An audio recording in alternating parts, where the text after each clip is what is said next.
Did I create the...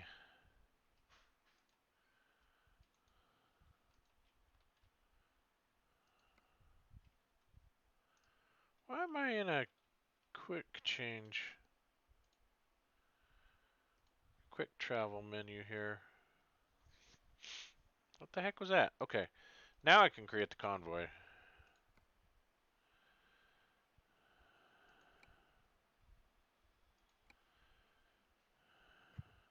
I love my welcome message. You are smarter than a rock.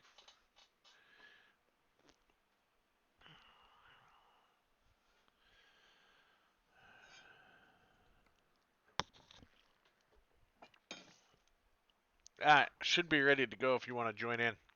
Yeah, I'm loading in now. Hopefully we have no conflicting mods. I think it's still the same 6.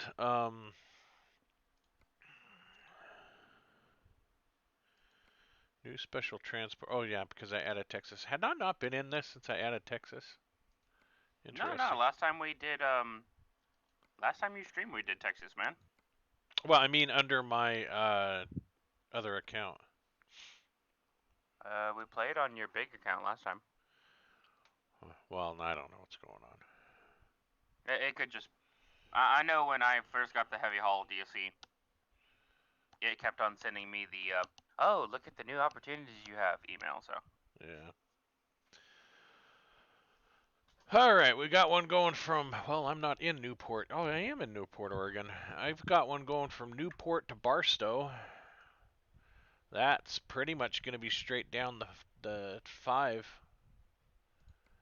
if you want to do that. Yeah, let me get in real quick. I love the fact that you practically know half the dang highways. That's because I grew up in that area, man. I mean, it's I know, it's just like, I, hey, yeah, we're going to be taking the 5 all the way down to the 10, and then the 10 just clear out to well, wherever we're going. I mean, I lived in LA for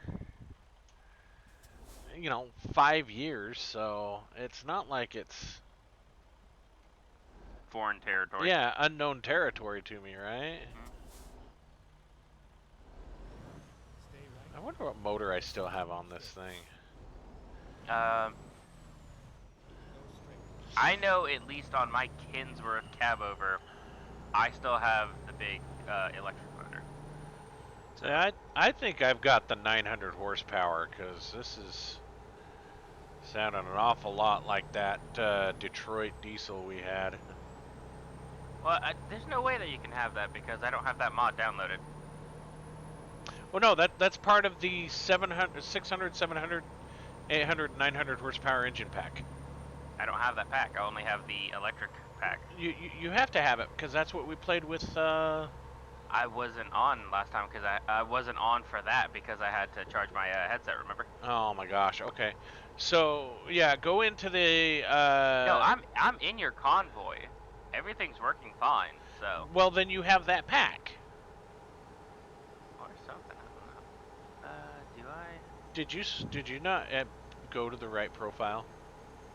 I'm on my Thresh profile because I don't have the Kenworth on the multiplayer.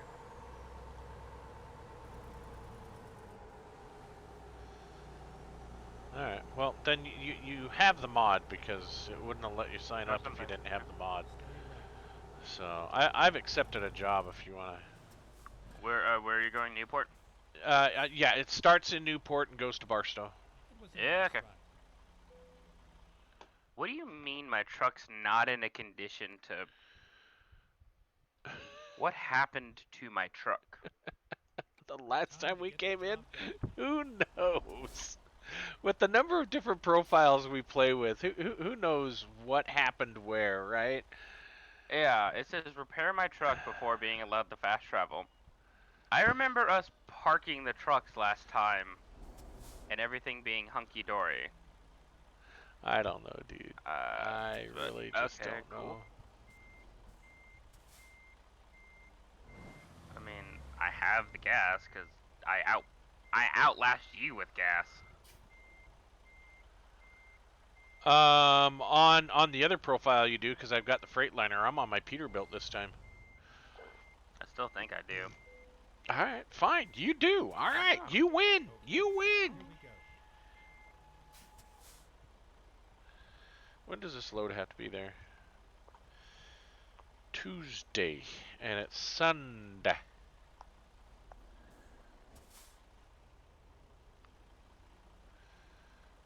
I wonder if I can go around this building and then go straight out without causing too big of a fuss.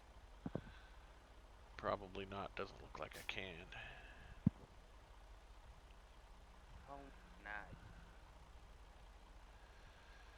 Well, it looks like you're already at a repair center, so I don't think you have to fast travel. No, I was clear on the other side of the country. I fast traveled over to Newport.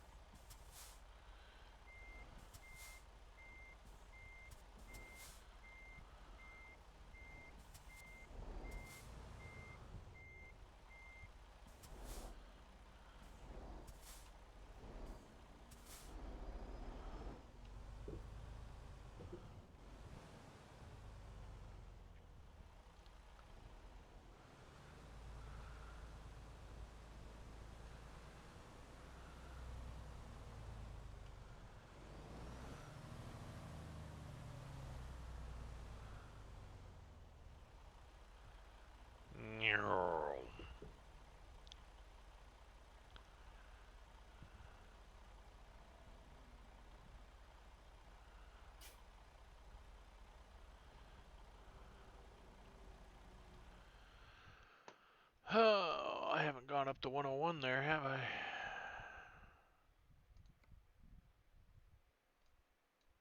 Ah, I keep clicking the wrong thing. I should probably follow that one day. Astoria.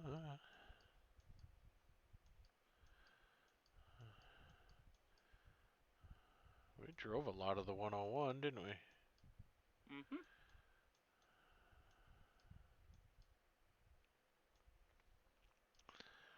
Yeah, so this is going to take us over to the...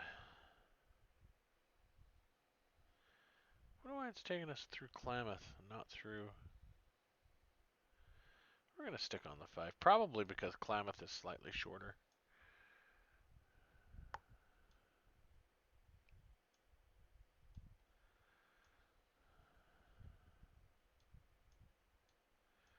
I like how this dealership only sells 3 cars. Right? Well, what's to say that they sold the 3 cars? They could just be relocating the cars, right? I mean, I guess true, but it only looks like they sell Teslas, some like Silverado, and then these Magnums. Oh, 3 types of cars. Oh, okay. Yeah, sorry.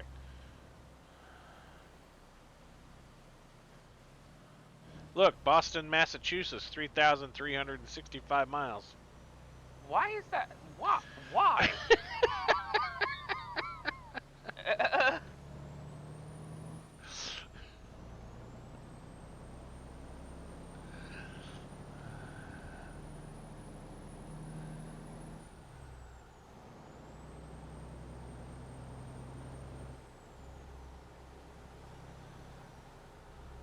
I gotta turn on my headlights because it's Why? gonna start getting dark. Ah, It's 8 p.m. on a Sunday, dude. it's awfully bright for 8 p.m. on a Sunday. Well, you're at the ocean where there's no mountains, and the sun's got a long way to go down. Mm. You never have seen a ocean sunset, have you? No. That sun takes an awful long time to go down. Legitimately, the last time I went to the ocean was with you guys, and that was the first time I'd been to the ocean since I was like 6 years old. Well, you should go more often. I've always been much more of a mountain person. I like the solitude and fresh air and everything. I always enjoyed going to the beach and just sitting there on the beach alone, listening to the waves and watching the sea life. And just I mean, I nice guess to. if you got a quiet enough beach, then yeah. But you've Oh, seen how the beaches are here. well, I mean the beaches are busy anytime. It's just when you go, right? I mean, when it starts getting dark, a lot of the beaches start to settle down. Hmm. So, especially if the beach has a no burn order on them to where you can't have fires. Ah. Tell you what, that's some of the coldest air in the world, though. Oh, I love it. It's one of the things I love most about it. That air coming right across that ocean, picking up all that Mhm. moisture, just cooling everything off.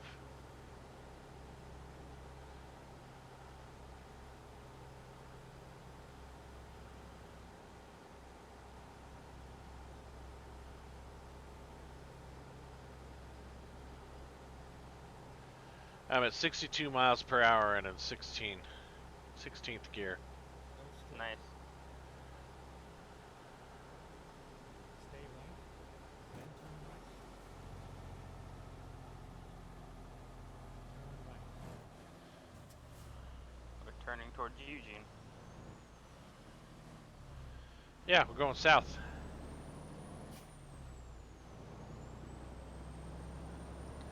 My brother lives in Eugene. Oh, really? Yep. He's the West Coast McComies. We're the East Coast McComies.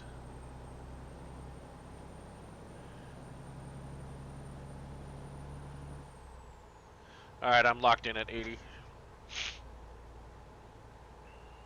Yep. Oh, so I sprayed the tailgate latches with some leftover brake cleaner I had, Uh-huh. and then some WD-40, and I even got in where the latch sits, so I got on the wires and everything. It Right. still doesn't want to budge. Well, no, it budges, but it doesn't fully release. It's like the locks are halfway stuck on the pin. You've got to work them a little more. Next time I'm out there, Yeah. I'll work with it and see what we can do. Show me the tricks of, The tricks of me uh, trade, my friend. Tricks of me yeah. trade.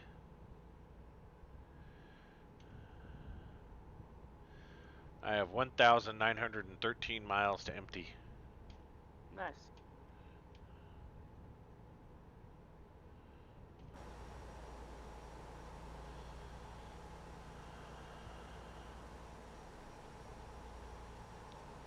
So I applied at a few more places today Awesome. for a full-time and also part-time job, just to be like, just for extra income. Right. Um, obviously haven't heard from anything. I heard back from Safelight, that one job that you sent me, and they chose somebody else. But I've also applied for an installation tech position. I'll Right. most likely still get declined, but you know. Well, you never know. Yeah. Still haven't heard anything from First Citizen, and I also applied at the AutoZone near me, because as a part-time parts deliver driver. They don't pay their delivery guys much. No, it'd probably be only like $8, $9, something like that. I only made $9.15 the first time I worked there, but I figure if I can cover bills with my check from Food Lion, then the money from AutoZone is just going to be, pure savings. So it'll be a So, second job. yeah, Hopefully the schedules won't conflict. shouldn't. Because, I mean, my schedule with Food Lion is set. I mean, if I need changes to it, I can ask Andrew, but, it's not going to be like, oh, well, I need to provide you with next week's schedule because I don't know what it's going to be. It's like, nah, work every day except for Monday and Thursday. Oh, yeah, but how often is that going to be? They're going to call you in saying, "Hey, Bobby called in sick. We need you." Like they always do. Yeah, true. Yeah, it was funny. I was told that my old boss man Ethan may be Stay right. scheduling me for some office positions coming up in the next week or two because he needs help because he doesn't have enough people. And I was telling Andrew that, and Andrew just responds with, "F no, you don't get paid to do that job anymore." So, That's. They didn't want you in the office, so they pushed you out, and now they want you back in the office again. That makes no sense to me. It's, you know, yeah, ooh, probably want to slow down for this.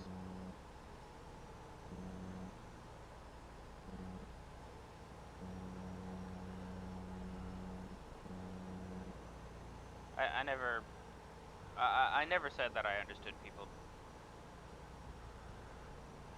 well, it's not even understanding them. It's just the mentality of it all. You know, Mm-hmm. we're gonna make your life miserable while you're here, and then when you leave, we're gonna sit there and tell you how desperately we need you. Yeah.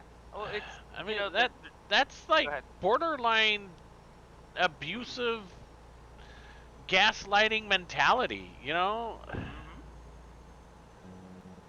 Well, and the funniest thing is the day that I got pulled in, even though I told them no, um, you know, the biggest reason I left office was I was just like, you're not scheduling me people on nighttime, so I'm not doing this.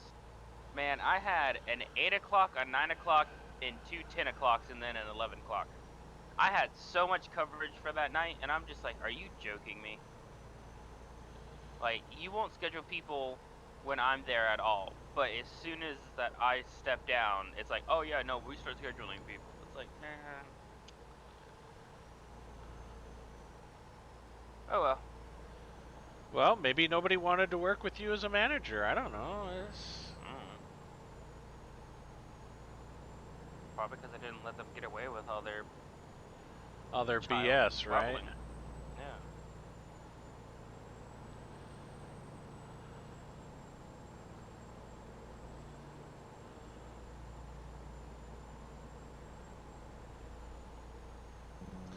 Well, you need to get out of there, dude. You need to. Yeah.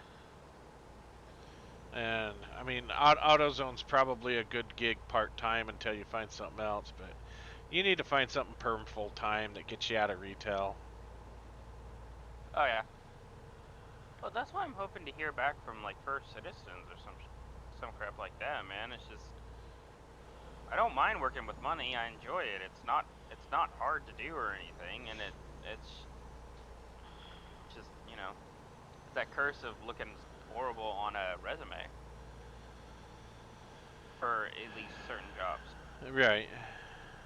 I mean, I still get job referrals for like plumbing and everything, and I'm like, I don't know. It's Well, plumbing's not a bad gig ultimately. It's no. depends on what you're doing plumbing, but Yeah. I even applied to be a pest, like an exterminator with like Terminex or crap like that. yeah, that's what Nathaniel does. Hmm. Hey, should have said that. I didn't know that. Yeah, Oh you should talk to him and see how good of a gig it is and see. well. I mean, I don't know what he makes, but I know it's not bad. It's more than me. So it it might be a good gig for you. You might want to talk to him And because it's not like it's hard on the body. I seem to think that he said they're looking for people, so you may want to hit them up. Yeah, for sure. You have their contact information, right? I have Taylor's number. Yeah, so text So, Taylor and ask her to have Nathaniel call you and talk to him about it. yeah, definitely. What So speed are you running, by the way? 80 Why are you pulling? Why were you pulling away from me? because I was pulling a hill. I don't know. I don't know either. Like it's like you were stuck at 90 and I was stuck at 70. Well, You maybe I started might be gapping at the it. top side of 80. There, I dropped it down to 79.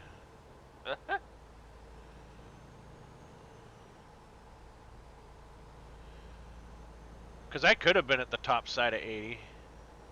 Yeah, I mean, you could have, but yeah. It didn't Say seem that like me. I was pulling away from you all that fast though. It didn't, but I wasn't worried about it, and then suddenly, you know, you have like 3 trailers on me. Oh well, yeah, 3 trailers. I wasn't that much faster than you.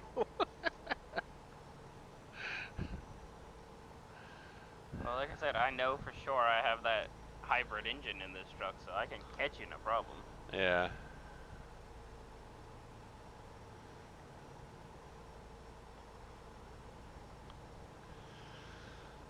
Oh. Have you done any cleanup around those motor mounts for that engine? No, I haven't.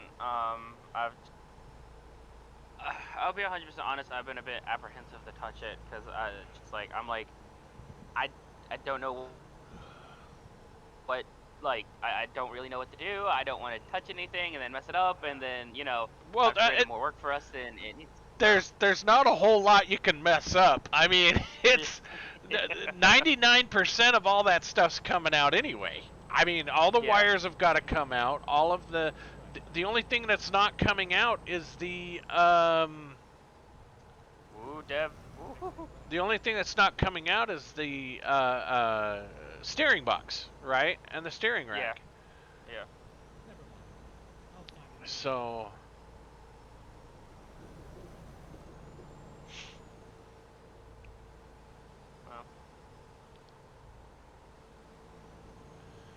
Well, I'm off tomorrow, so I'll go pick up some brake clean, some rags. yeah, get a good engine degreaser. While brake clean is good for light oils, that caked on stuff is gonna need a good degreaser. Okay. So Could we rebuild the steering box? Is that a complicated thing, or?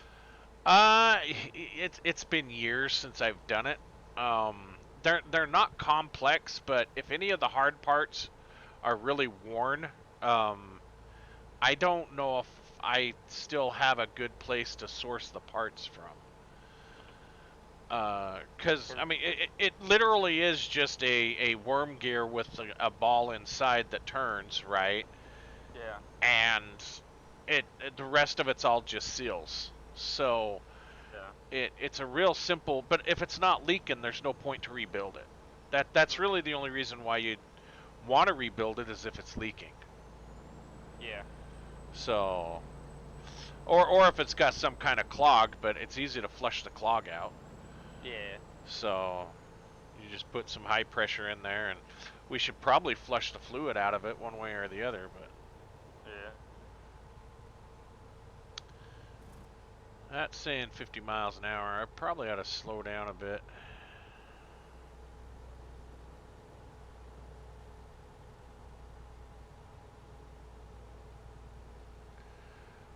Wah. Ow. Did you hit the wall? Yep. Apparently 71 was a bit pushing it. I didn't realize how much speed I was carrying her. I think it only damaged my truck though, so it's whatever.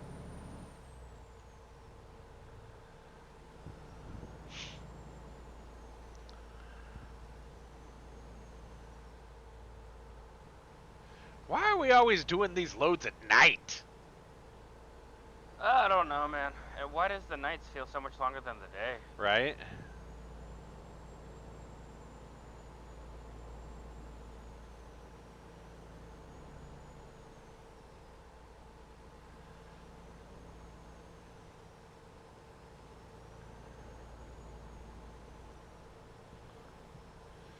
My motor keeps throttling up and down and up and down and up and down and up and down. This thing's idling at about 1100 RPM. That's not bad.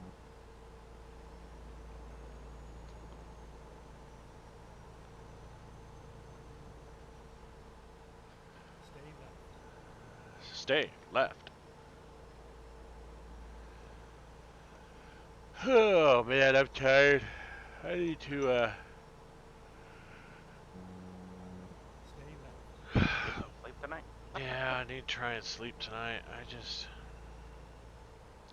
I just don't sleep anymore, man. I really don't. Yeah. Hey, Vulcan, how's it going, dude? Nice you to join. We're playing trucks today. I'm playing with my trucks. Stay left.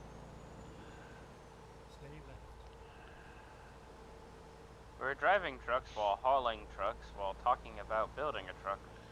Exactly. So I've done a lot of research. On. We need with your engine.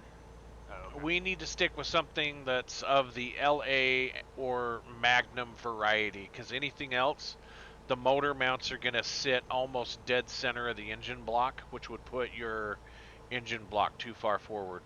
Unless we Okay. can figure out some kind of adapter Yeah. to adapt the, The engine mounts, yeah. yeah. So obviously the Magnums are what, like the 3.9 that I have in my Dakota. Yeah, your Magnums are going to be all the 9s and the 7s. So, like the 4.7, the 5.9s, the 5.2s. Okay. Any of those are going to be your Magnums. And besides the 318, what constitutes as an LA motor? What you have is an LA motor. Yeah. So, Okay. a lot of those they converted over to fuel injection in the mid 90s, and then the Magnums took over about the mid 90s and ran all the way up through to probably about the 2007 2008s. So, Okay. and then that's when the Magnums kicked in. And you said that we wanted to stay away from like the Hemis, or Well, I mean, if we can find a Hemi that's got the motor mounts where we need it, we could definitely go with Okay. a Hemi. But I was looking at the motor mounts on my Hemi, and they're almost smack dab in the middle of the block. okay. So, yeah, you had mentioned that Bluetooth mask earlier, Vulcan. I was looking into it. It's not so much the getting to sleep part, it's the staying to sleep part. I can fall asleep just fine, but my body will usually wake me up in about 2 hours to 3 hours in, and then I'm up for the rest of the night. So it's the staying asleep part that's the problem. So.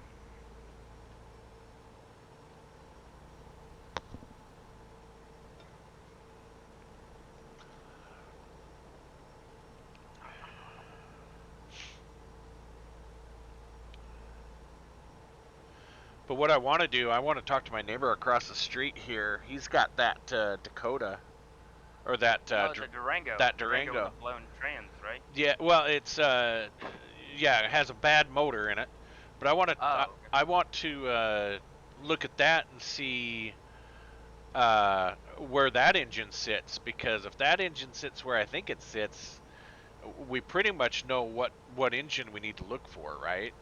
Yeah.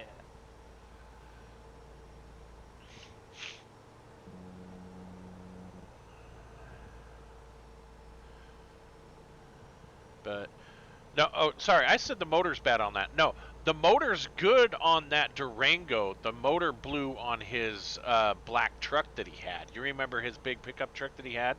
Oh, that sucks. The motor blew on that. So he actually sold that and got that Charger that he has now, right? And Yeah. the motor that's in that Dakota is going to go into the General. And I'd kind of like to find out what he's doing with the motor that's in the General, because if he doesn't have any plans for that motor, I might have a motor for your car, dude. I might have a really good motor for your truck. Because that's the orange 383, which produced 383 horsepower, so... Oh. Yeah. Yeah, And we don't have to worry about the fuel injection. Nope, we could just pretty much drop that thing in, run some wires to coil, and run some wires to the charger, and you're done. Have to put the little ballast resistor and stuff in there for the solenoid, but outside of that, I mean, it's a real simple to wire that engine bay if we drop that motor in it. Yeah. I mean, And you could pair that with any 727 on the planet. So, I love how he's essentially doing the same thing we're doing, just on a different platform. yeah.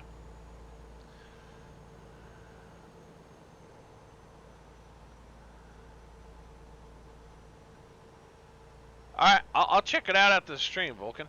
We'll check it out.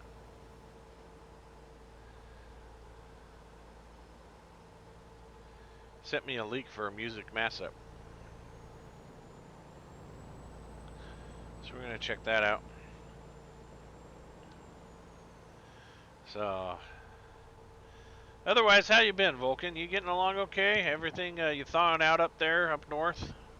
Heard you guys are supposed to be going through a heat wave. Yeah, I'll take a spoiler alert. Spoilers don't bother me.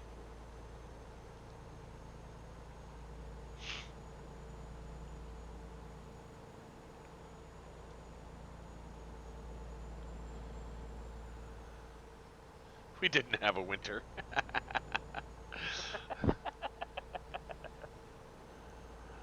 I didn't say you had a winter. I just said I heard you guys are thawing out because it was cold up there.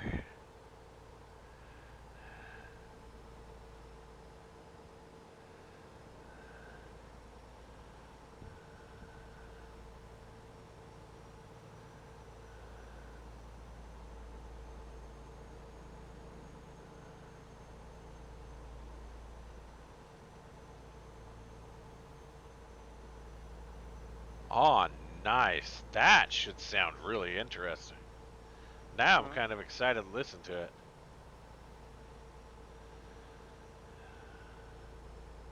He's talking about the mashup that he has. Ah. Stay right, then exit right. I guess we're going through Stockton. Are we going through Stockton? Passing it on the left. Yeah. Exit right.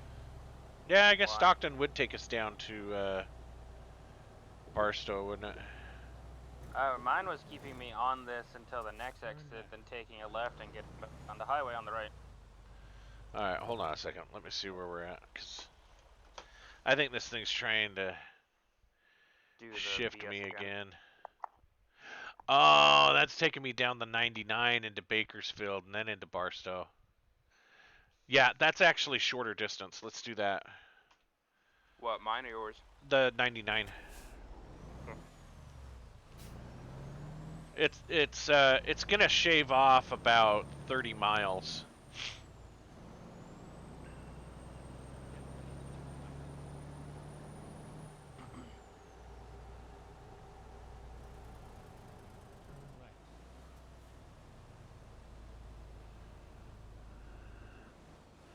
Oh, hit that one.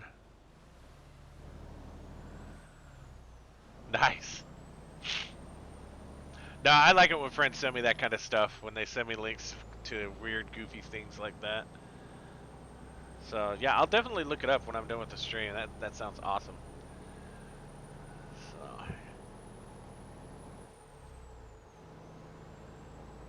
I wonder if we can get away with 80 on this road. I think we probably can.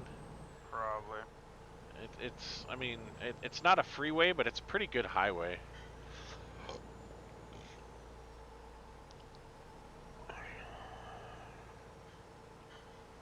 Oh, something I forgot to mention, by the way. Oh, yeah? It could be misinformation, so take it with a grain of salt, but I'm pretty sure that my truck has the adapter to accept a gooseneck trailer in the middle of the bed. Because I have a hole in the middle of my bed that's threaded. Oh. Okay. That could be a number of different things. who who knows with you really need to talk to the prior owner because you can't trust the other guys with what they did, but They're pretty sure he's dead. So. No sweat. oh well, okay. I I, guess I, I Go ahead. did they have a gooseneck attachment for it, a fifth bill, a kingpin? No, they didn't have anything for it. It's just I was like, why is there a threaded hole in the middle of the bed? And he's like, oh yeah, it's for a gooseneck trailer. I'm like, interesting. Or they had something else in there that they depending on the original owner, he may have had that in there to thread in a pole for a hoist, and he could have had a hoist in there. I've seen that. I've seen it where Yeah. people will do that. They'll get a big nut and cut a hole in their bed and put that up in there and thread it down just enough to where it doesn't interfere with the drivetrain, but then they have a swivel spot for a hoist so that they can load engines on and off or fence posts or whatever they might be hauling, right? Huh, that's interesting. So just a little hand crank winch, or some of them were electric or whatever. It Yeah. just depends on what they want to do. I mean, that if it was an old farm truck, I wouldn't surprise me that they had something like that. Yeah. Speaking of winches, I was really upset that I didn't have $300 because Harbor Freight had a 12,000 weight limit winch for sale for $240. I was like, that would have been a nice addition to add to the truck. Oh, trust me, they'll have that on sale again. If I'm not, sure. you could probably walk in and still find it for the same price. May not have even been a sales price. It might have been their normal everyday price. Yeah. That's one of the great things about Harbor Freight. You can get a lot of stuff for cheap. Oh yeah, I was looking at their impacts and everything. They were selling a Yes. quarter-inch anvil drive impact for like 129. It had 650 back off torque and 1,000 put down torque. Yeah. I was like, tempting. Yeah. So Vulcan, in answer to your question, yeah, him and I, we game all the time. He's one of the guys that I game with on the weekends, and yeah, I've been helping him out. He just picked up a 1986 Dodge W100 pickup truck, and we're going to be in the process of redoing that whole thing because the motor that's in it is junk. So that's got to come out. We're going to be rewiring it and having a good time. So yeah, we've known each other for 5 years now. Yep. Yeah. So ever since we moved out to North Carolina, that's how long I've known him. We've been out here 5 years. So. In the worst 5 years of my life. Gee, thanks. Glad I could help. I like making people's lives miserable. Nah, I love you, bud. You know that. I know. You wouldn't have me working on your truck if you didn't. Hey, why do you think Maxwell's not touching it? Right? Those idiots, man. I know. How much damage did they... Well, I'm kind of a Mopar guy, so it's...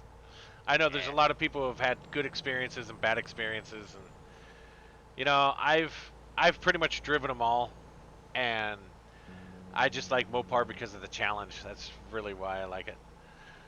So,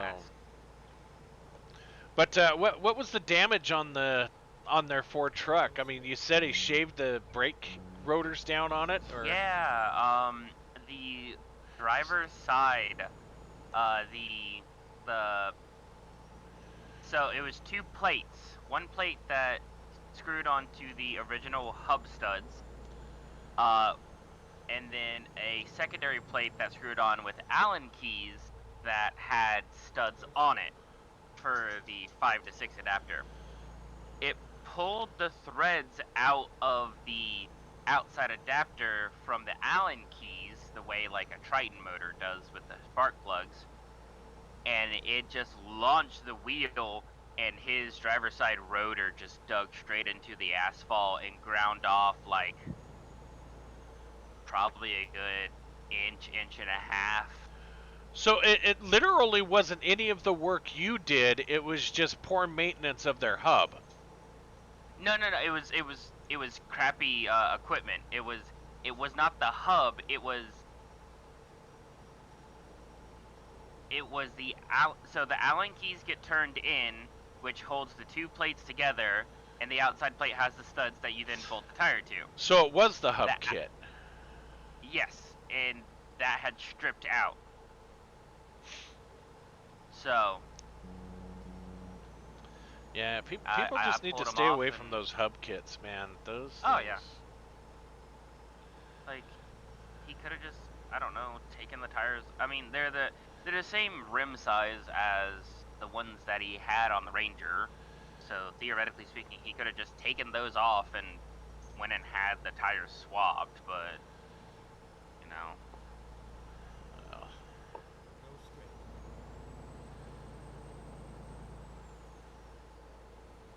he must have really been moving if he shaved that rotor down. 65 miles an hour.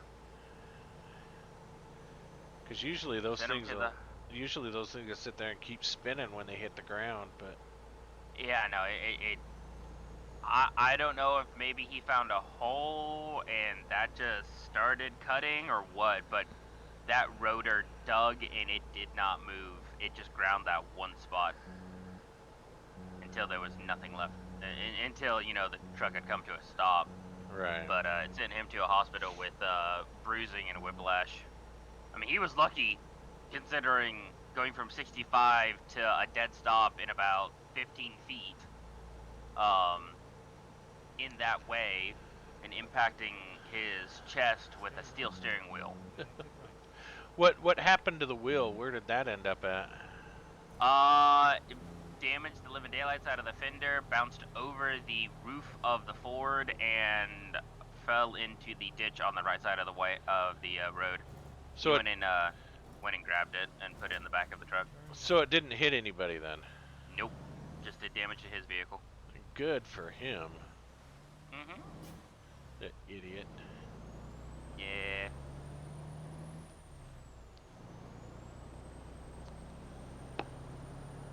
Yeah, I don't know why they even went with that hub adapter. It just makes no sense. Yeah.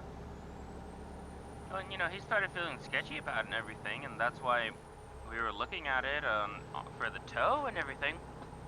And this is the thing that really angered me was his dad just like, yeah, no, I'll just get you them ball joints and it'll be right. Like, no, dude, like, this is not a ball joint issue. Yeah. Like, there's something severely wrong with this truck, and your son needs to have it looked at. But, you know, you don't care. Yeah, he shouldn't have been driving that thing. It's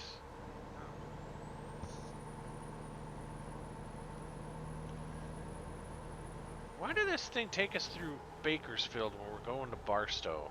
I don't know, man. Well, I guess because we got to get over to the 15, and we would have had to go clear into LA for the 15, and that takes us way further south than what we needed. That's why it's just kind of giving us a cross-country cut. Yeah.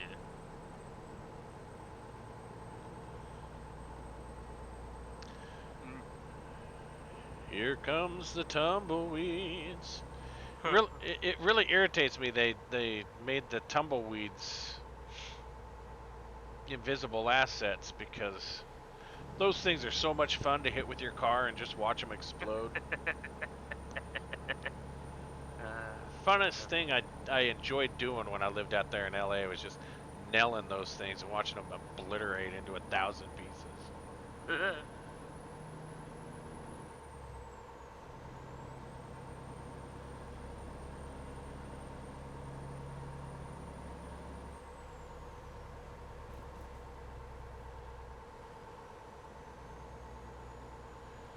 I probably ought to slow down a bit. Some of these turns are a little hairy.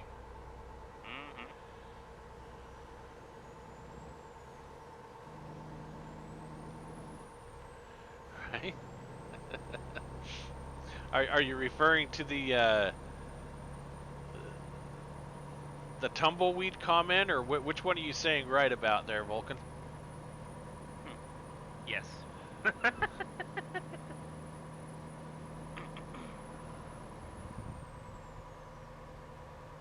I'm at 110 miles an hour. Yeah, I was wondering, man. Ooh. Might want to slow down for that one, eh? Yeah, it's okay. I had let up off the throttle.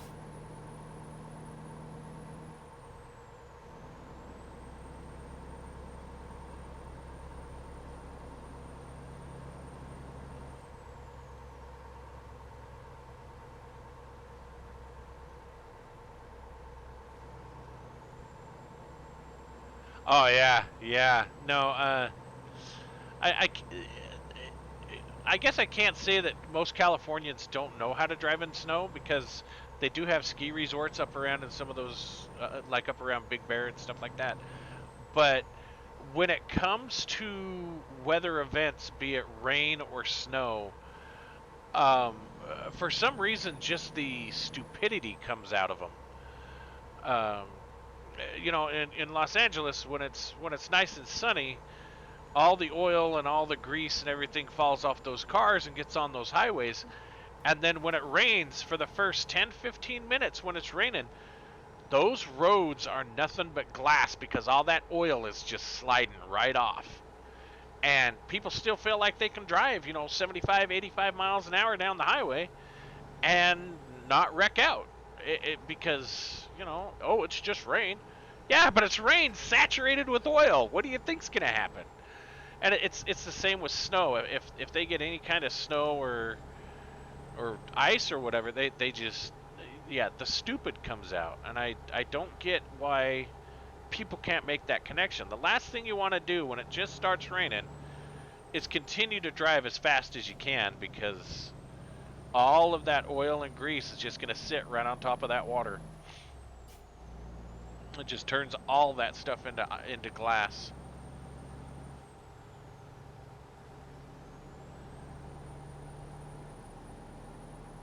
Stay right, then exit right.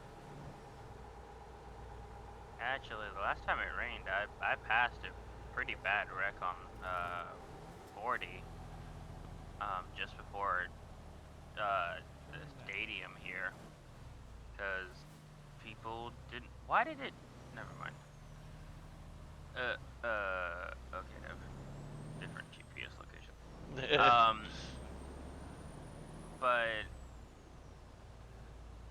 nobody would slow down. You know how people are. Yeah. And I don't think the dude hit anybody else. I think he just lost control. But I mean, the entire front end of that vehicle was just smashed Uh-huh. in. Yeah. And then, of course, nobody was clearing the way for the emergency vehicles because they're a bunch of idiots. Well, why would they? They want to see the totaled out car. Yeah, and that's the thing is I've driven in every type of weather, and the weather doesn't bother me. It's the idiots on the road that bother me.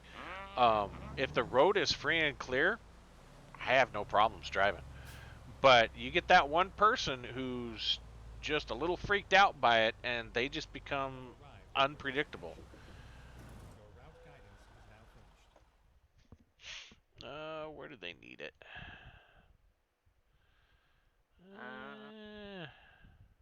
Mine's way over in that far corner. If I Yeah, remember so is right, mine. there's a bunch of stuff over there. Yeah, you don't have a lot of room, especially in a standard cab. Yeah. Woohoo! Oh, they changed the level bar. Interesting.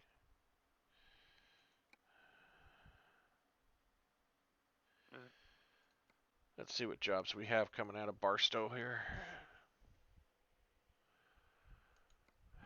Propane. I guess we I could do kind of like having the progression stripes.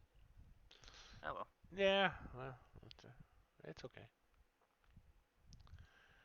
Let's do maximum price. That 101, I figured. Up to Colville, Washington. From Barstow. Yeah.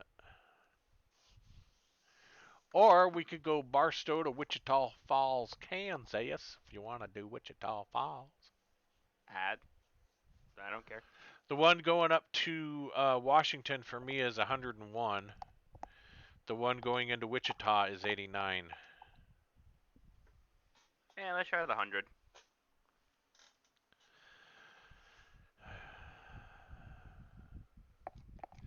Yeah, and that's the other thing is, I still drive when we get snow out here, and people think I'm insane. And Ah. it's because I grew up where it snowed. Um, so yeah, snowfall's never bothered me, and I was always the one Let's do this. going into work when it was snowing while everybody else is huddled up at home. I've got to figure out how to get out of this place.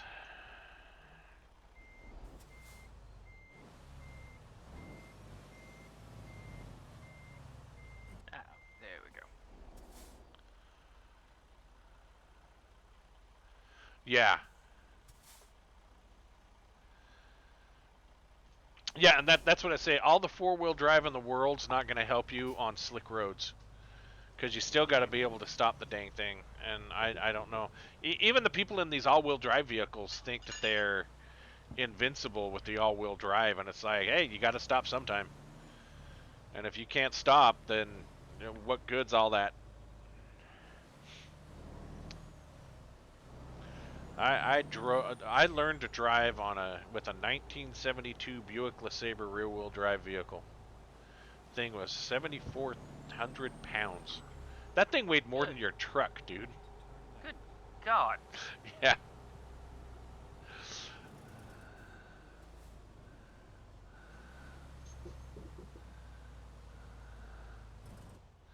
That was a 3.5 ton car. I thought my truck weighed a lot. I don't know why I'm getting gas here when I have a fueling center in Barstow. Okay, whatever. You know, I will say, I've had 3 or 4 people offer me or tell me, hey, if you plan on getting rid of those axles in the truck, the Danas, Turn left. that they want them. And I'm just like, Ask them how much they want. I mean, seriously, if you can make a good chunk of change off of those axles, I'd sell the freaking axles. I'm hitting wrong buttons. Ah. Because if you can get 500 a piece for each one of those axles, Yeah. you basically have the motor for your car, for your Dakota. Yeah, I know. Me likey the W100. Yeah, those 72 Electra 255s were real nice. My LeSabre had the big old 455 motor in it.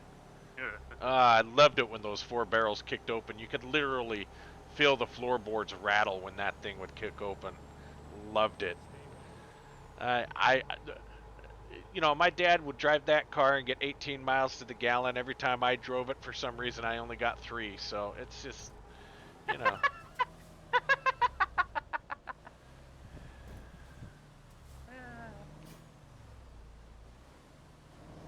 Ironically, I learned how to drive in a 2002 Buick Sabre.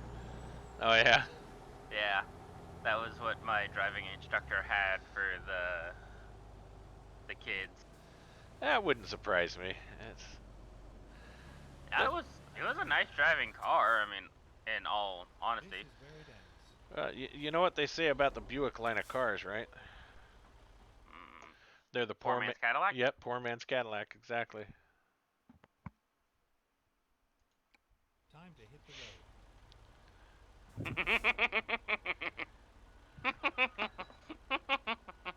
Oh yeah, yeah. It's that's what I used to say about my Charger. It would pass anything but a gas station. So That's what my dad said about his Matador. I have Oh, no that's idea. hilarious. I have no idea where my trailer is. I really have no. So- Oh, It's on oh! the inside of the fence. They want me to get that thing out of there? What? Oh my gosh!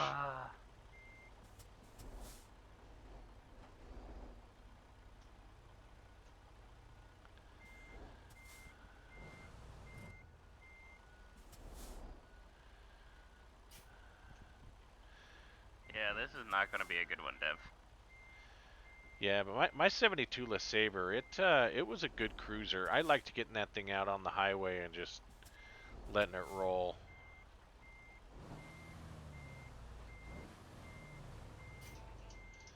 Oh, that's Floyd again.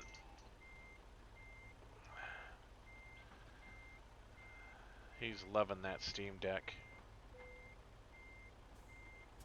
Let's go.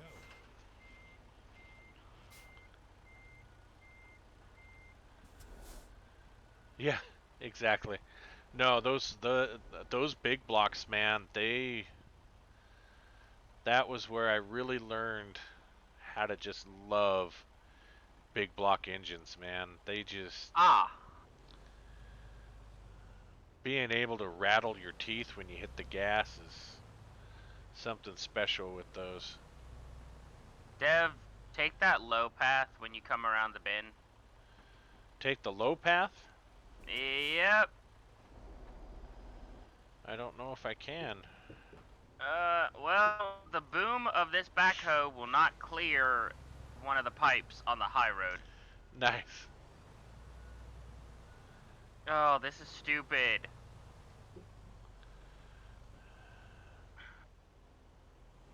Eh, 3% trailer damage, 3% suck my... I have, like, the best truck to do this, because it's a cab over, and it's just...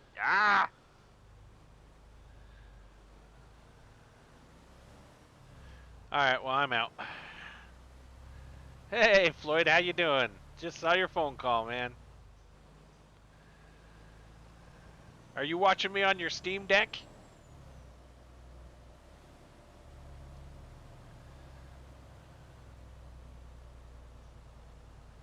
Ow.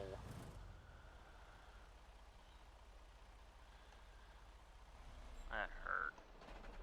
Alright, I've shut my engine down because I don't know how long you're going to be. I'm out. Bastarding Corey. Nyam.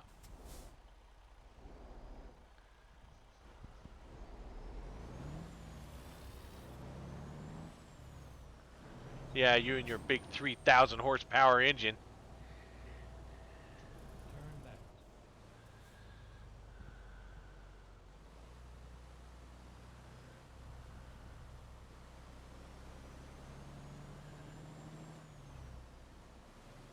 Fine then, you take the lead, and I'll match.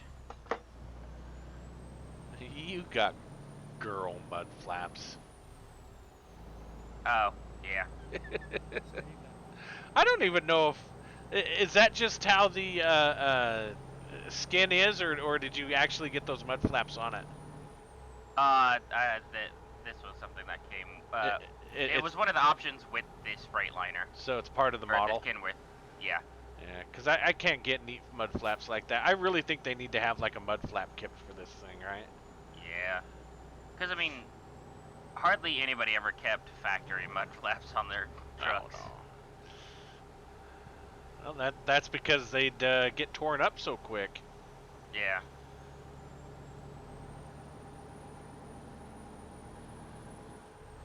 We're probably going to take the... well, we're on the 15, so the 15's probably going to take us over to the 40, and then we're going to take the 40 into Texas. Yes, we are driving together. We're doing a convoy together, so... Yep.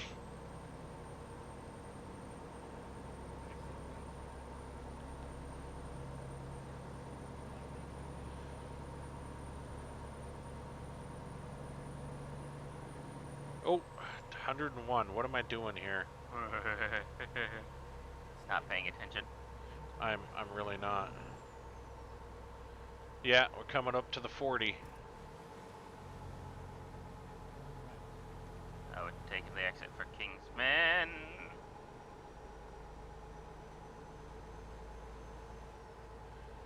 And I think it's pretty much the 40 all the way through.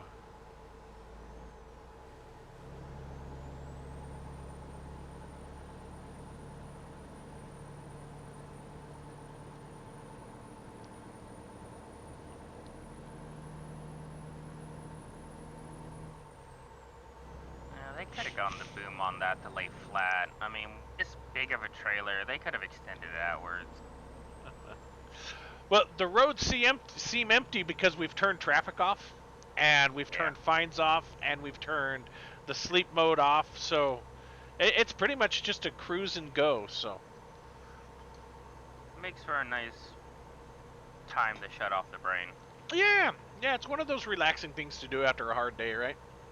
Yeah. Especially when you just got done fighting all the commuting traffic. I guess we're running 90 miles an hour. I thought I had it set at 80, but I guess it's 90. It's cool. As long as it's these nice, gentle, sweeping curves, I don't care. It should be for most of it, so I don't think we're pulling any canyons on this route. And that's one of the good things about the 40. I guess when we get up into Arizona and start getting up into some of that area, there's a lot of canyons. But the thing about the 40 is it's pretty much canyonless for the majority of it.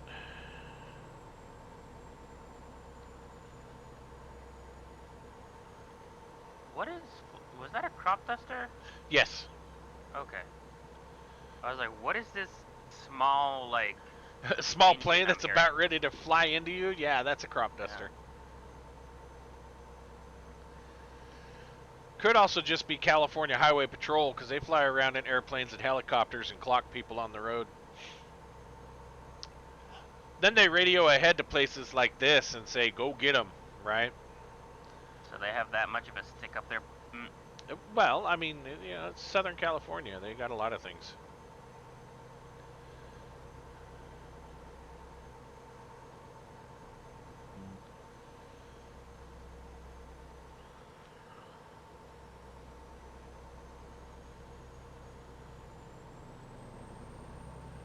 Yeah. We're going.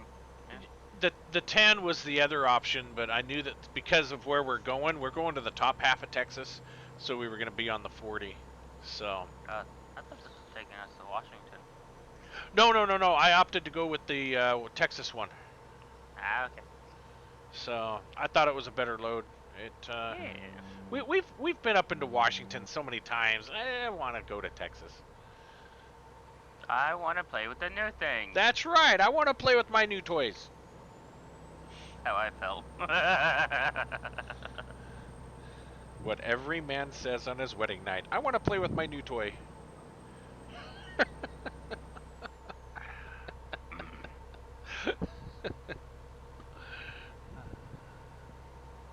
Not touching it. Giggity. I'm totally stoked for Monday, dude. Oh yeah, you start your new job, eh? Yeah. Start with Old Dominion. Yeah. Rock on.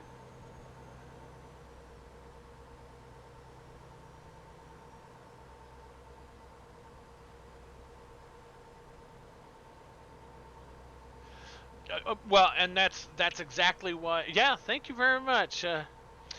I'll basically be updating and turning over their old telco and networking environments. So I'll be doing a lot of the network layout and mapping and all that sort of stuff. So it's a really nice gig. I get to have like 2 days there and then like 3 days home. So it works out really well. I'm excited for it, and it's a huge bump up in pay, so I'm kind of stoked for it. Oh yeah, they're completely a trucking company. They are like the 8th largest logistics company in the nation. So How ironic. but yeah, they're all based here out of North Carolina. The commute is about 32 minutes, and it's like 24 miles from my house. So it's just a lot of back roads that I gotta go because I got two highways that run east and west, but nothing that runs north and south. And I got to go north and south, so I got to take some back roads to get down to a north and south highway. So no, it's not too bad at all. I'm really excited for it. So, but yeah, a lot of this is why a lot of states like Arizona, California, New Mexico do aerial patrolling is because they can cover a lot more ground and they can see multiple cars and track multiple cars at the same time.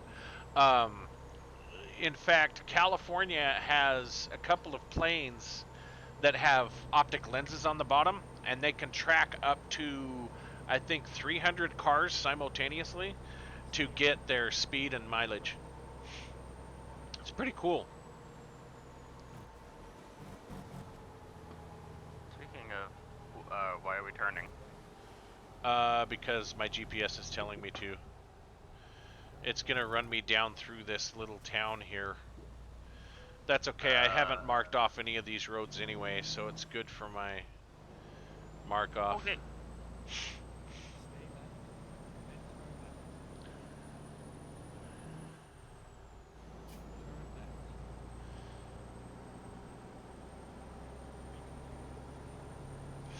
When I lived out in Utah, my daily commute was 55 minutes and it covered 67 miles. Then turn left. So, I think the longest commute I've ever had for work was. that was one way. Oh yeah. Was my manufacturing job out over in Greensboro. It's like a 40-minute drive. One way. 40 minutes from Winston? Yeah, no, maybe it was High Point. Yeah, no, it was High Point. Yeah, no, it was like a 38-minute drive. I was gonna say, I don't know how it could be 40 minutes from Winston. I mean, you're 38, 40, man. Bermuda Run is barely 40 minutes from Winston.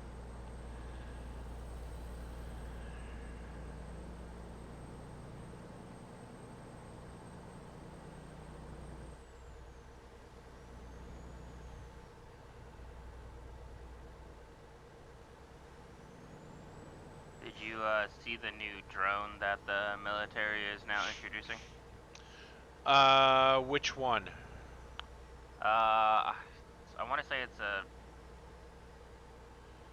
Predator 300. No, there's a 300 model and a 600 model. The 300 model is a anti-personnel, where the 600 is an anti-tank. Right. And the anti-personnel weighs less than 15 pounds, can be deployed in a matter of seconds, really, and has a wireless flight range up to 14 miles. Nice. I was reading somewhere that they're also deploying these cardboard drones now. Have you seen those? Yeah. Because it's all turning into drone warfare. I mean, because like the 600 series of this drone, the 600 series of this drone carries the same payload as a Javelin missile. Yeah. But the biggest difference is a Javelin takes about $250,000 per shot. Right. It's a stupidly expensive missile. This drone is $10,000. Yeah. Well, and drone. that's one of the reasons why they like the Predator drones so much. It's just because they're dirt cheap and cost effective, right? Yeah. And the thing with either of the 3 or the 300 or the 600, they could just be stuck in a Grunt's backpack. Yeah. Or a Demo's backpack. I mean, he doesn't have to have any special. It essentially just fires out of a mortar tube. Yeah. Or if worse comes to worse, they can use the drone itself. I know they were saying on some that they'll put a small warhead on the top of it and just run the drone into whatever, right? Yeah, And use it as the bomb. No, that is the entire premise of these two drones is they are kamikaze drones. Yeah. So, the 600 series has the same payload as a Javelin missile, which can take out pretty much any armored vehicle of the modern day era, and the 300 hits with the same force as a 40 millimeter grenade launcher, which Right. is pretty freaking hard. Yeah. So, they've even quote unquote done testing where they have launched multiple out of a helicopter at the same time, and there was no loss in efficiency or target hit. So, worst case scenario, you fly by and I don't know a UH-1Y or something like that, shoot off 10 of them. Guess what? You got 10 confirmed KIAs. So. Well, that's what they like going for. Yeah. So, looking at our. And my biggest thing is I like that it takes the risk of the soldier out of it. So. Looking at our time, I think this is going to be the fast load, Last. the last load.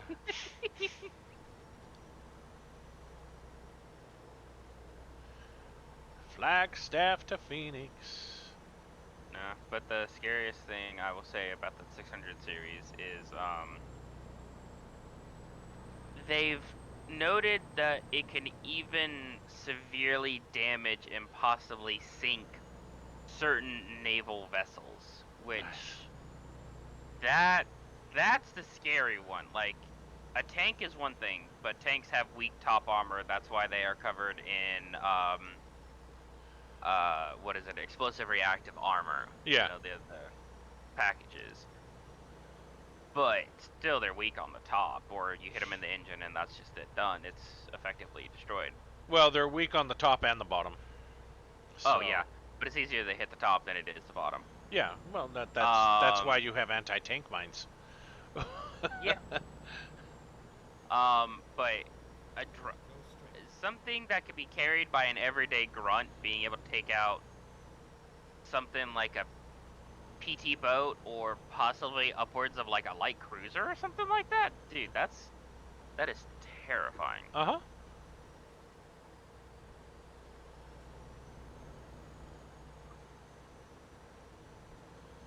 And they fly those things in groups too. Yep. They've been known to deploy those things in sets of like 15 or more.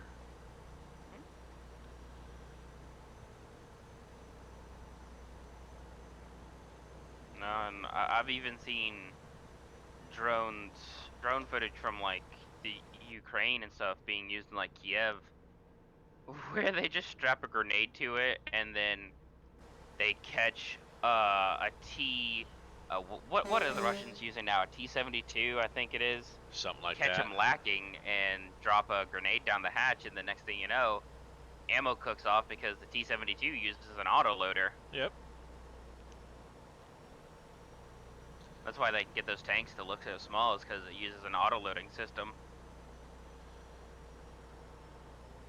But it still loads slower than the M1A2 Abrams, which is still loaded by personnel.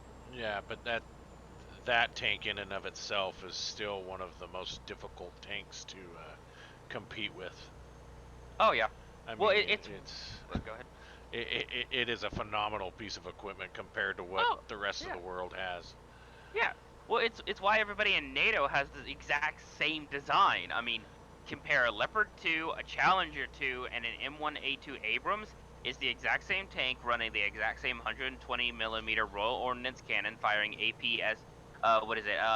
Armor-piercing, fin-stabilized discarding sabot using a depleted uranium core. Right. I mean, the things are deadly, and it's essentially just cookie cutter. The Germans make their little tidbits to the Leopard, and the British make their little tidbits to the Challenger. But other than that, it's pretty much the same thing. The only thing with those series of tanks, besides the fact that they've been around since the 70s, is they have a massive shell trap in the rear of the turret. because of the way that the turret is designed. But Right. I mean, you can't make something that's impervious. Sorry, I went on a total tangent No, there. no, you're fine.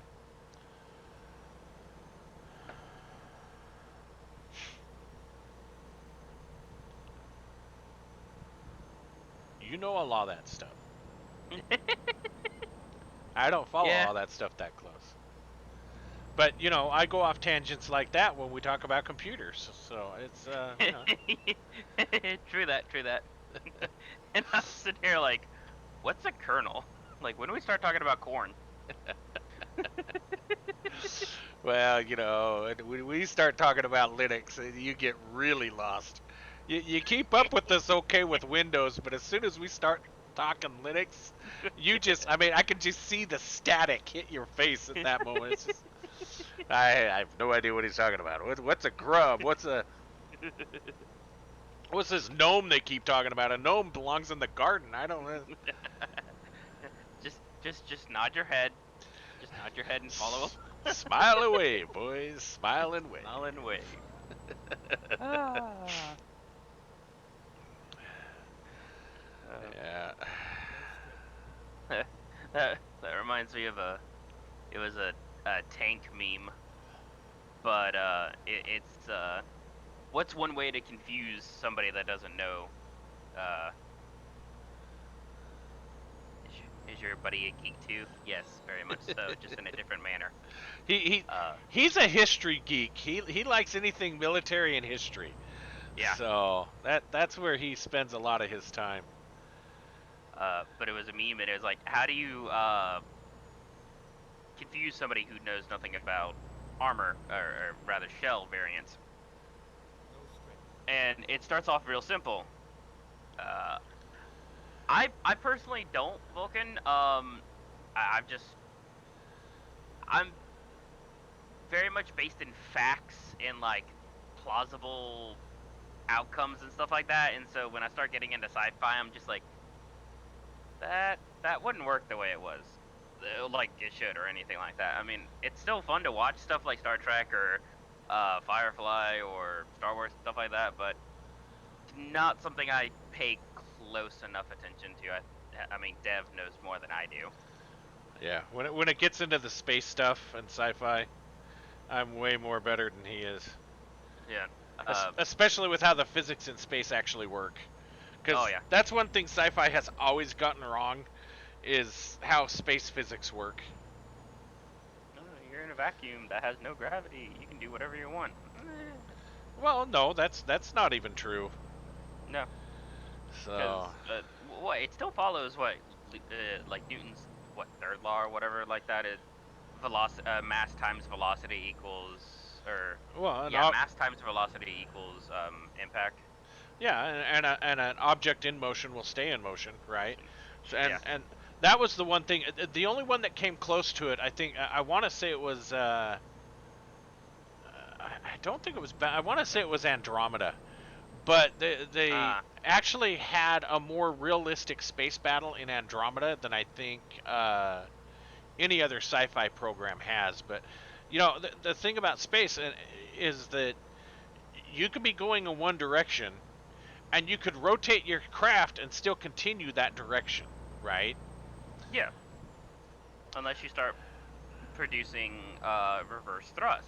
Yeah, so Babylon 5. Yeah, okay, so it was Babylon 5. I couldn't remember if it was Babylon 5 or if it was Andromeda. I knew it was one of those two, so. Yeah. Ow. But, yeah, a lot of people sit there and think, oh, yeah, space battle.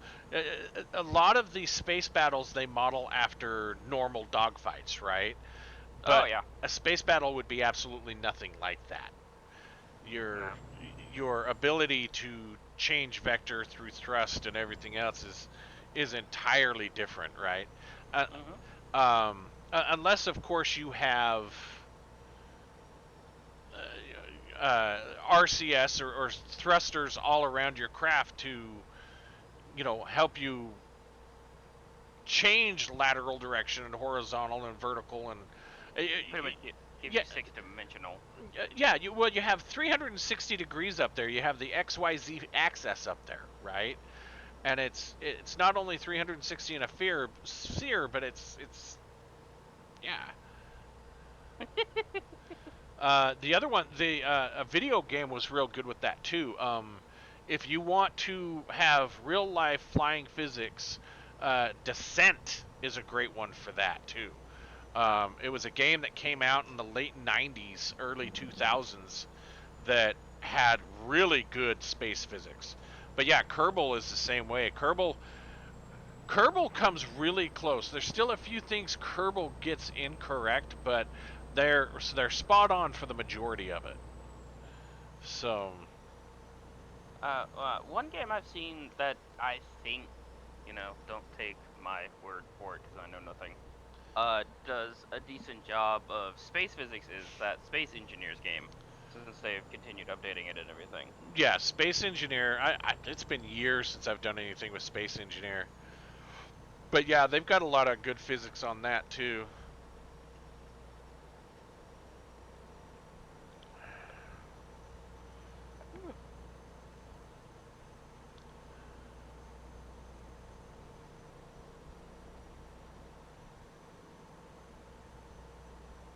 Hmm.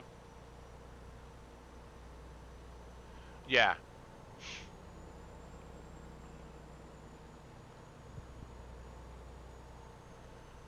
And see, those are the type of physics that you've got to think about.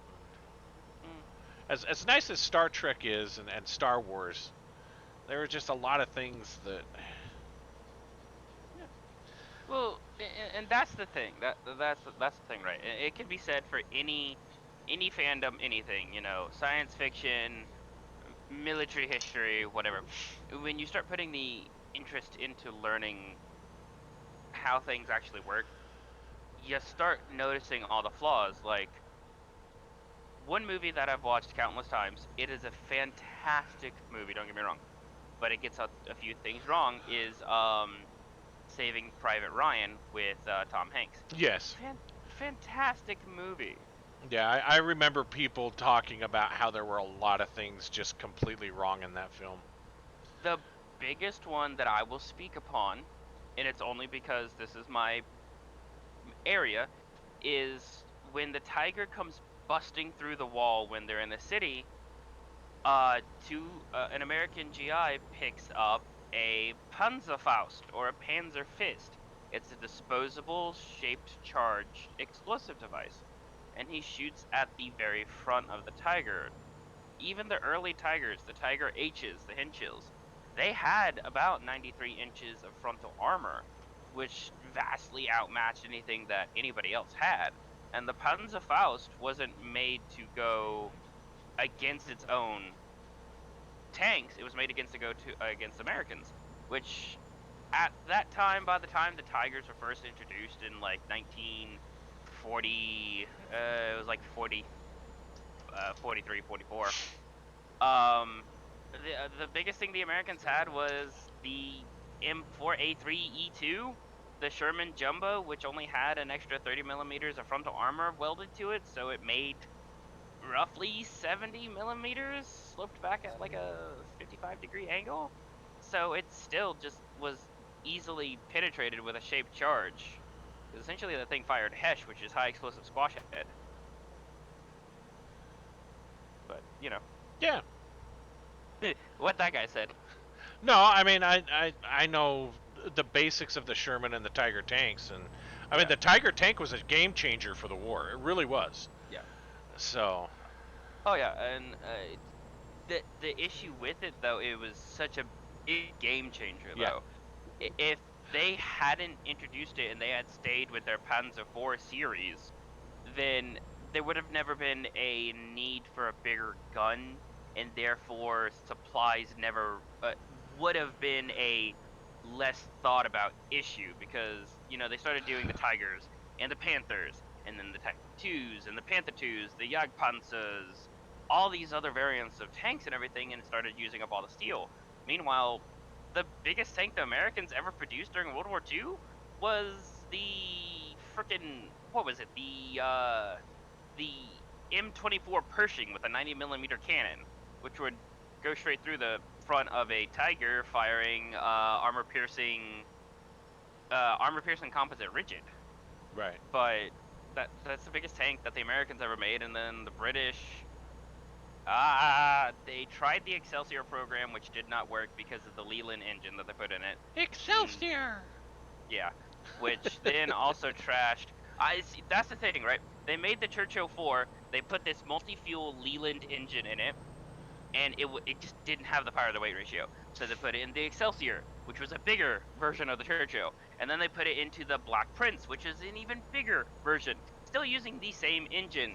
So if it's underpowered for the first vehicle, why are you going to use it for the next two that are bigger? So that failed that project. But the most formidable tank that the British had at the time was the Sherman Firefly with the 15-pounder, and then the Matilda with the 2-pounder with the Little John adapter.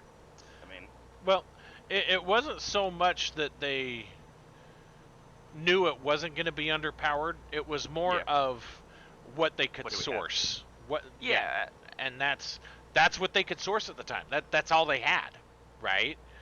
So, I mean, aside from maybe redesigning a tank to handle a motor out of an airplane, what other options did they have, right?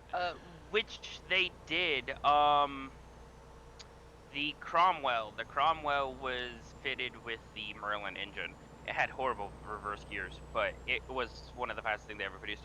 Yeah, no, the Focke-Wulf 190 was one of the best fighting aircraft ever. Period. Still none. That is also another thing that is a hill I will die on.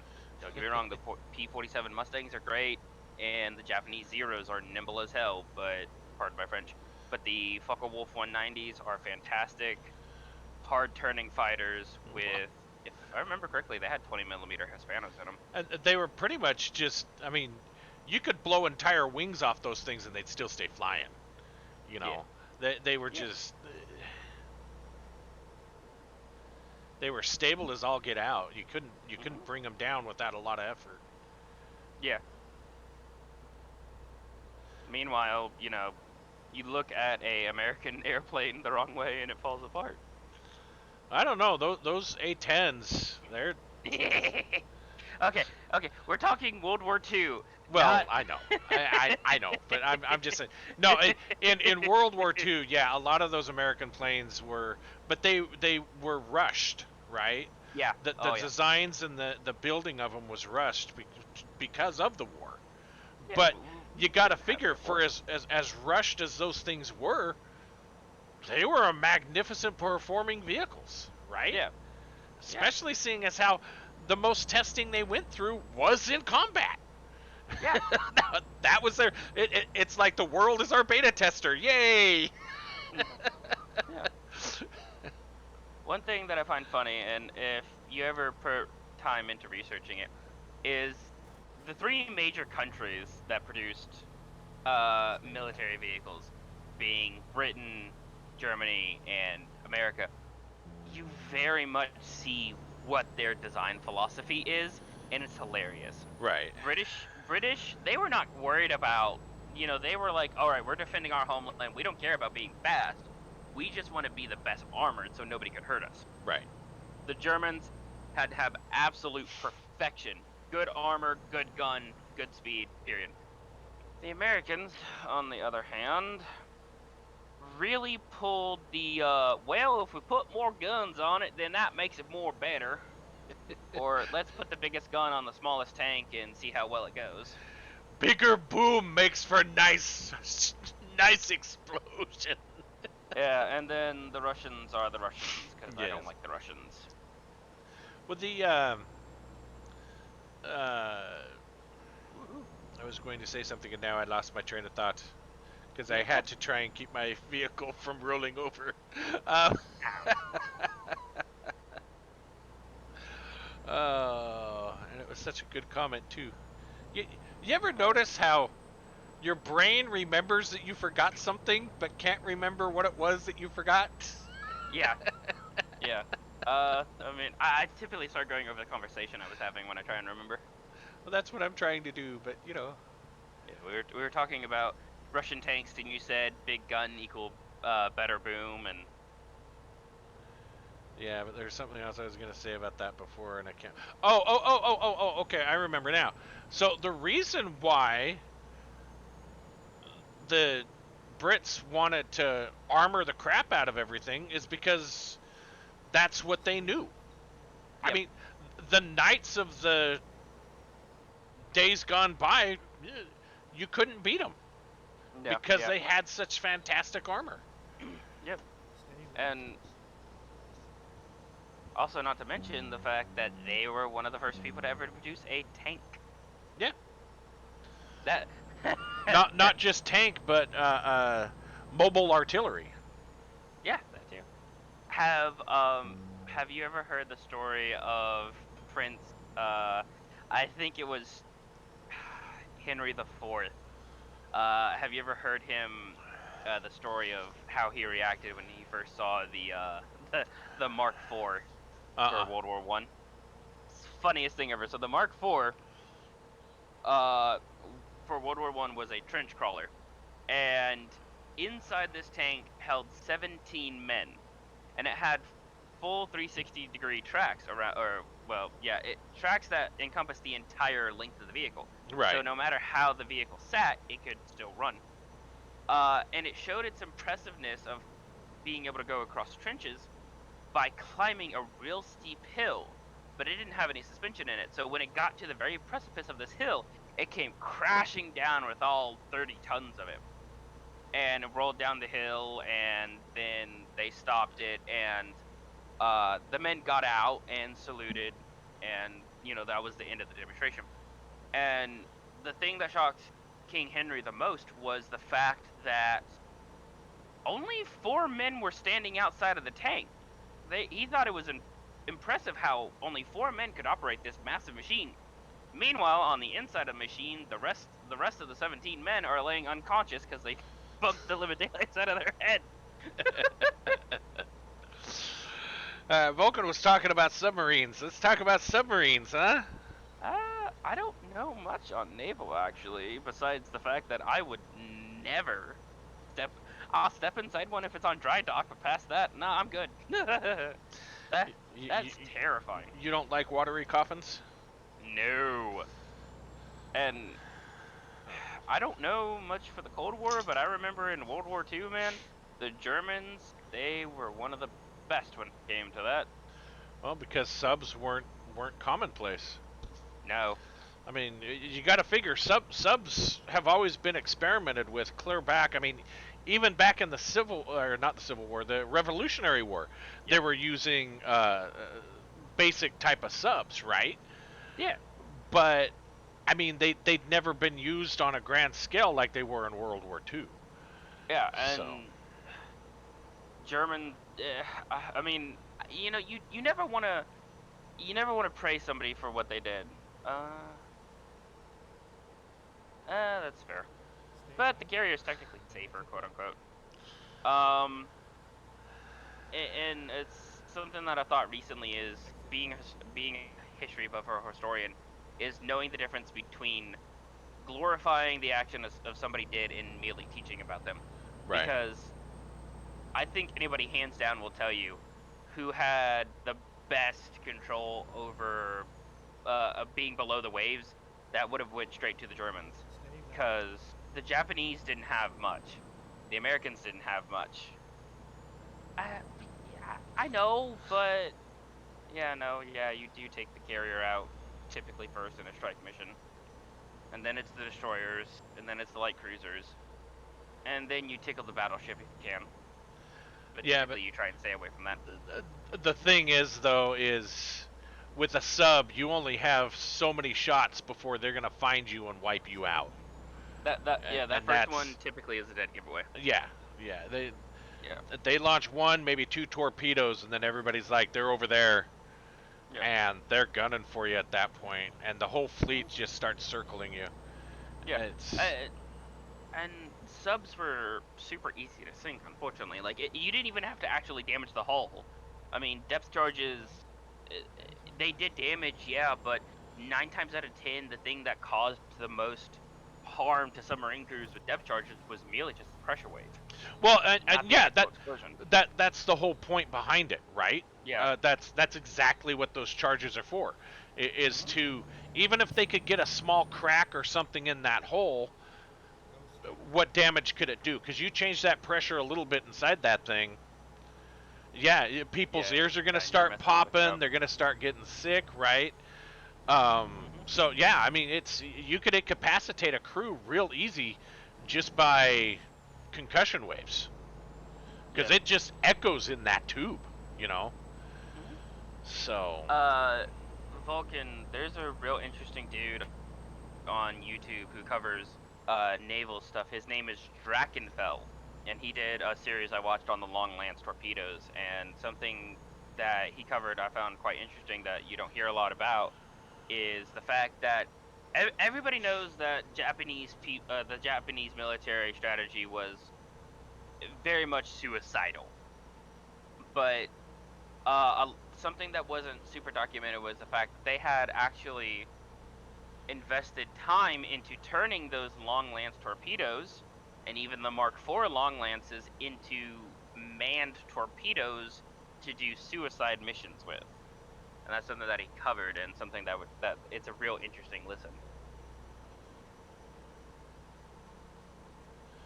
Yeah. yes, kamikaze.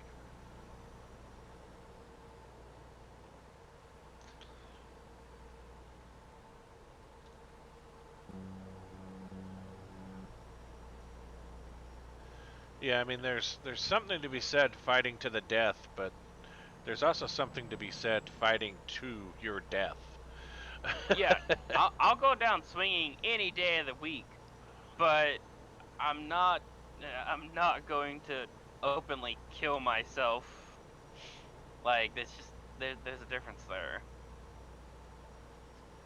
But that mentality is what destroyed their empire. Well, I won't say destroy, but it really cost them. Like Drakenfell was going, it was either Drakenfell or somebody else was going over a fight that I think it was the Americans had with the Japanese, a naval battle, a small skirmish, and they outnumbered the Americans, and they could have killed every single ship, but they were like, no, there is no honor in this, and they just left and then got their butts handed to them because they called for reinforcements. And it's like, y'all single-handedly gimped yourself by this, I don't want to say belief system, but, morality. Yeah, the nuclear subs really changed the Mm-hmm. ability for tactical strikes underwater, Mm-hmm. and just having that nuclear capability, making those subs, I mean, completely quiet in a lot of cases. They don't need to run silent anymore. Yep. So If I remember correctly, those are Washington class. yeah, they don't make too many of those anymore. Nah.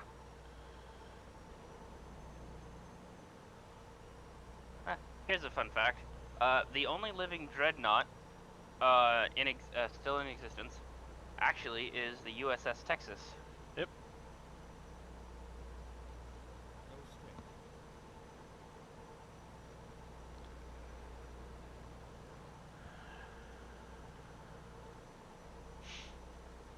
Well, I guess technically speaking, you still have the HMS Dreadnought, but it wasn't a Dreadnought class. It was just the Dreadnought that started it.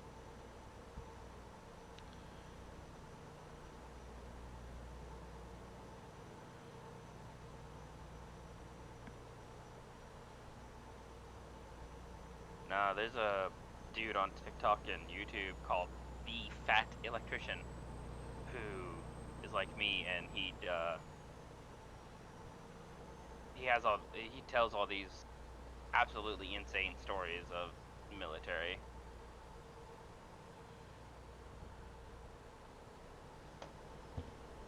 I'm trying to read and drive at the same time, and it's not working out for me. Yep, same. We'll get to your Cold. comment. If you're interested, there's a guy on YouTube who's still named, used to be known as Jive Turkey, and he used to play Cold Wars and still Hmm. still Cold does. Waters. Is that a question? and still does. I think the game sounds slightly familiar, but I know there's a few hyper-realistic submarine simulators out there nowadays. Yeah.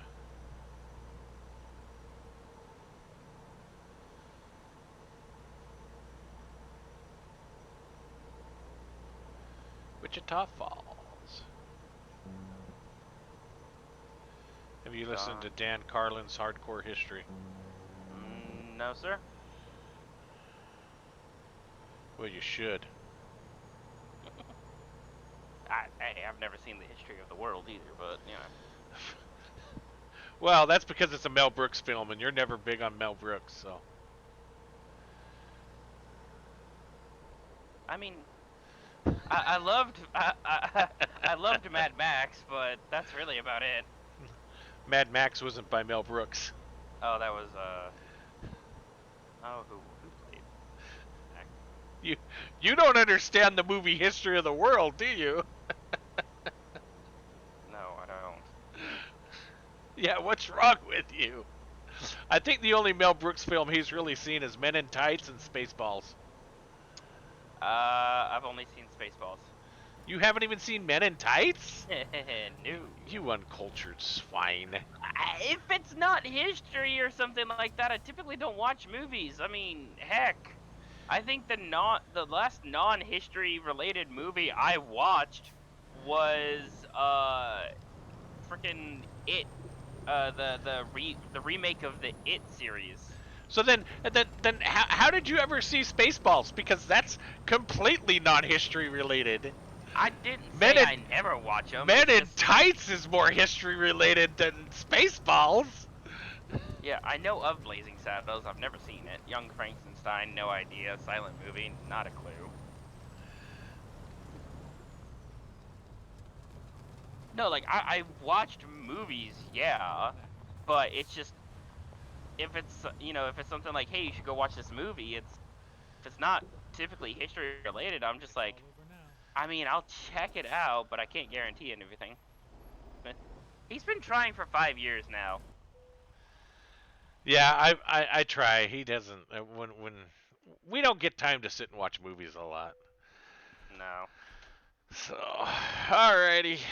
I think that's gonna be it. I think we've exhausted our runs for the night. I think actually the last movie I watched was a movie called T-34, which was a Russian film. Fantastic. Yeah, I've seen every single one of those movies. But yeah, if you want to watch a history of the world, Mm-hmm.